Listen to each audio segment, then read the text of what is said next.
Assalamualaikum warahmatullahi wabarakatuh. Salam sejahtera untuk kita semua. Perkenalkan, nama saya Novita Sari dengan NIM 120220074 dari kelas RD. Di sini saya akan menjelaskan pembangunan wilayah berdasarkan pendekatan klaster untuk memenuhi tugas kuliah dari perencanaan wilayah yang diampu oleh Bapak Asirin STMT. Adapun outline yang akan disampaikan, yang pertama, latar belakang dan sejarah singkat teori klaster. Kedua, pokok pemikiran teori klaster. Ketiga, kebijakan pembangunan dengan pendekatan klaster. Ketiga, kritik konsep klaster. Dan yang kelima, studi kasus. Langsung saja, yang pertama yaitu latar belakang dan sejarah singkat dari teori klaster. Teori klaster ini sendiri dikembangkan oleh Michael Porter yang dilatar belakangi oleh lambatnya pertumbuhan ekonomi yang ada di Amerika Serikat dan kemudian adanya tekanan krisis ekonomi. Menurut Porter sendiri, pendekatan tradisional tersebut atau kebijakan industri untuk pembangunan ekonomi tidaklah berfungsi, sehingga menurut Michael Porter perlu pembentukan ulang model pengembangan ekonomi wilayah dengan memahami terlebih dahulu faktor-faktor penentu keunggulan kompetitif dalam ekonomi global yang modern. Kemudian pokok pemikiran dari keunggulan kompetitif. Porter sendiri menyarankan agar kebijakan pengembangan regional perlu fokus pada pengembangan keunggulan kompetitif. Wilayah yang kompetitif adalah ketika perusahaan-perusahaan di wilayah tersebut beroperasi secara kompetitif atau secara unggul. Faktor-faktor yang menentukan keunggulan daya saing wilayah antara lain yang pertama yaitu faktor endowment, yaitu di mana sumber daya yang dimiliki oleh suatu wilayah seperti lokasi, kemudian lahan, ataupun kesuburan tanah, kemudian iklim, sumber daya alam,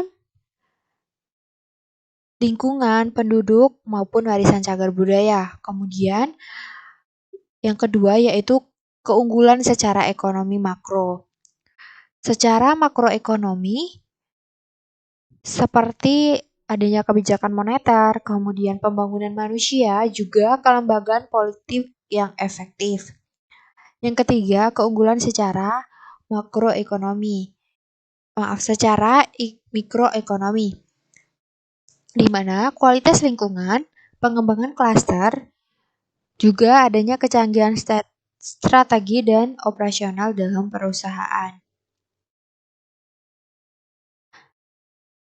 Yang pertama ada klaster dan produktivitas, di mana lokasi dalam sebuah klaster di sini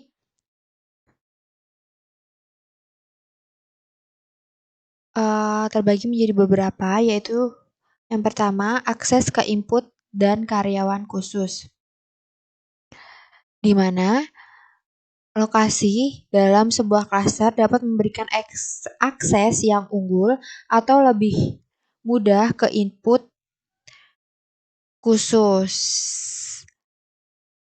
yaitu seperti mesin, kemudian adanya layanan bisnis, juga operasional.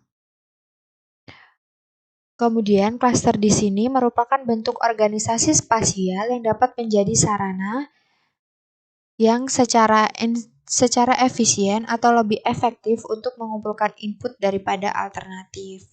Kemudian yang kedua ada akses informasi, di mana dalam memperoleh informasi tentang kebutuhan pembeli saat ini merupakan kasus khusus penting dari manfaat informasi klaster itu sendiri.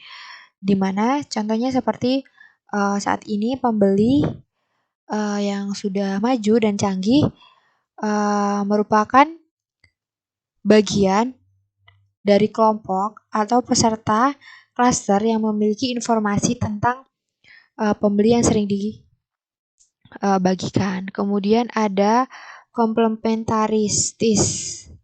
Di sini beberapa jenis klaster itu saling melengkapi, yaitu yang pertama ada produk pelengkap untuk pembeli. Contohnya di dalam pariwisata, yaitu ada pengalaman pengunjung yang tidak dipengaruhi oleh daya tarik atau kualitas daya tarik gitu, tetapi juga oleh kualitas dari sarana prasarananya sendiri gitu, seperti hotel, kemudian transportasi gitu. Sehingga uh, ada hal yang membuat yang berbeda dari klaster yang saling bergantung gitu, saling melengkapi gitu, seperti seluruh produk dalam menciptakan nilai pembeli gitu.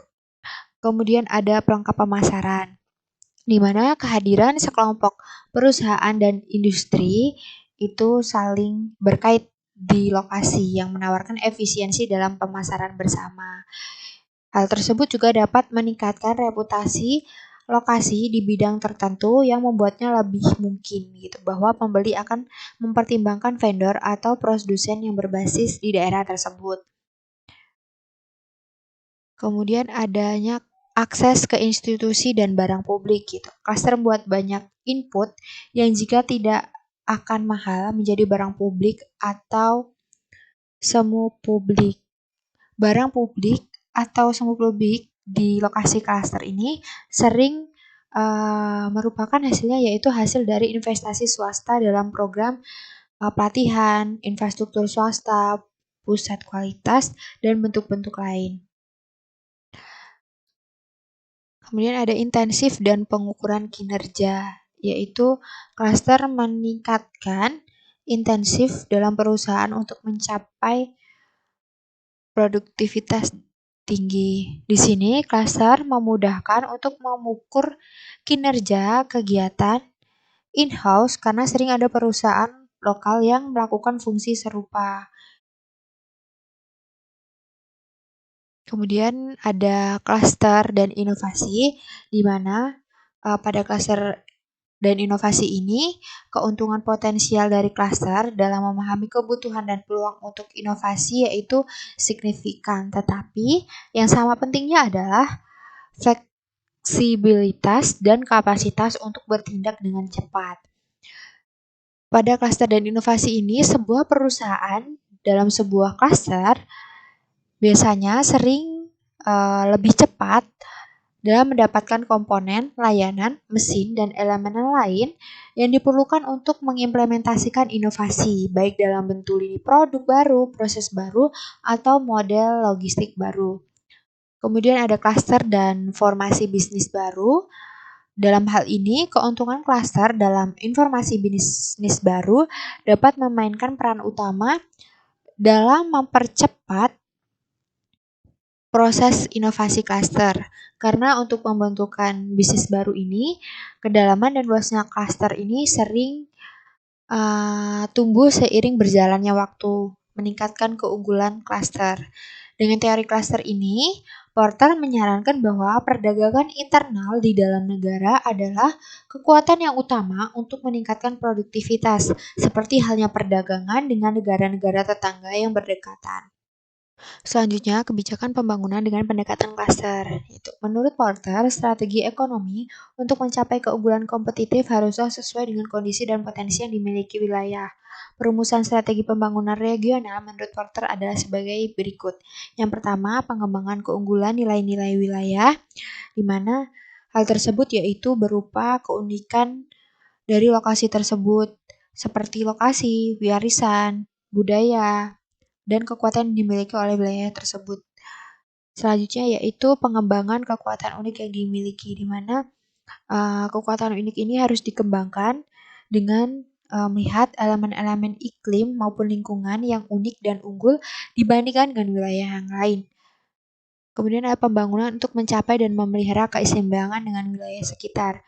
Hal tersebut dapat dilihat dari kelemahan yang dimiliki wilayah tersebut, kemudian bagaimana caranya untuk mengatasi wilayah tersebut. Dan yang terakhir yaitu penentuan prioritas dan urutan pengembangan merupakan hal yang fundamental untuk pengembangan ekonomi wilayah. Selanjutnya yaitu ada kebijakan industri. Kebijakan industri tersebut meliputi yang pertama kebijakan industri yang bertumbuh pada pandangan persaingan internasional, di mana pada industri ini beberapa industri menawarkan prospek penciptaan kekayaan yang lebih besar daripada yang lain. Industri yang diinginkan seperti teknologi yang tinggi yang kemudian ditargetkan untuk mendapatkan dukungan. Kemudian ada kebijakan industri dengan melihat keunggulan kompetitif, di mana hal ini sangat ditentukan oleh peningkatan pengembalian skala.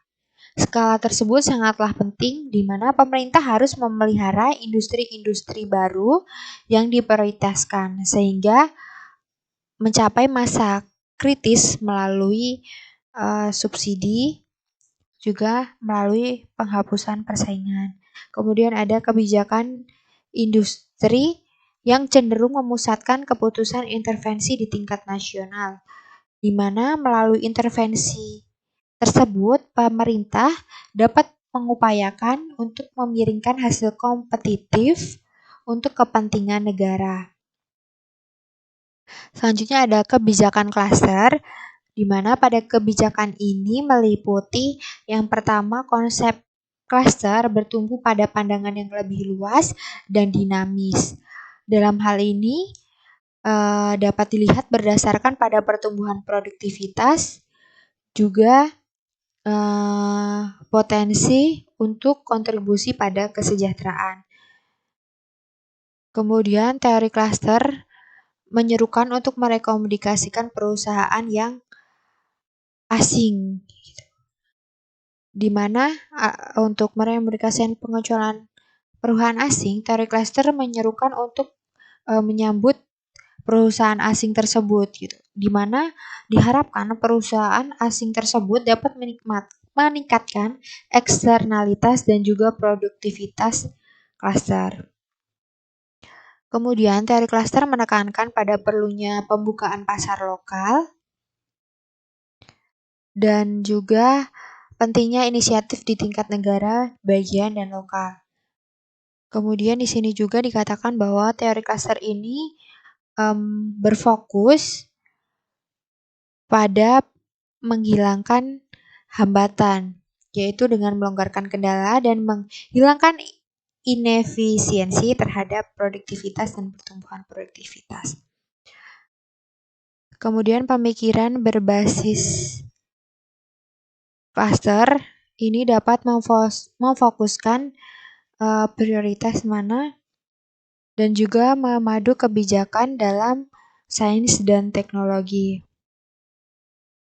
Teori klaster juga menyarankan peran baru dalam perusahaan, kemudian hubungan perusahaan dalam hal ini hubungan tersebut berlangsung dengan badan pemerintah atau lembaga lokal seperti utilitas, sekolah, dan juga kelompok penelitian.